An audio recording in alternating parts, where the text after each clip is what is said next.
gian khang lai zin ga brelin a hung vilun hinna dam na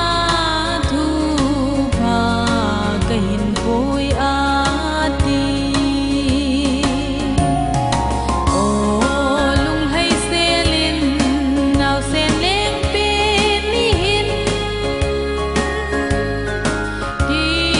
pa in sao te jam le lung ol na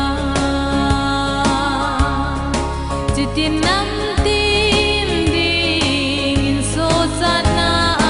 hi no mun le mun hallelujah divin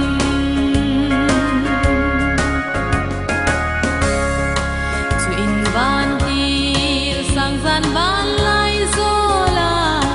hung tila in chung langai asa ve chung nung pe na pa thin lo pi na hi hen lei chunga ki pa le cham na leng hen o lung hai selin naw sen leng pe ni hin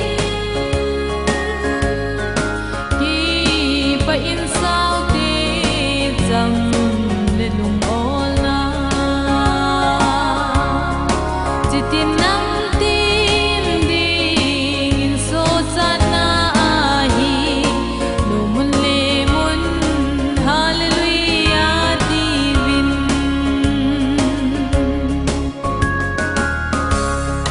ki pa ute chung le noi leng pin mi ban khong pi le nei khong pi ging to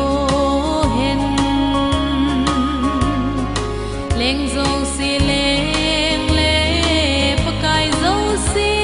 pakai hin lai dam sung in le muti leng krista o lung hai selin naw sen leng pe ni hin ki pa in sao te jam le lung ol na chitin nam tim ding in so chat na hi no mun le mun hallelujah divin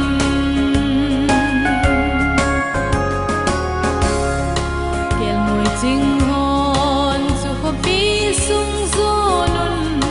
so lam mi ching ten zong chu ko zo nun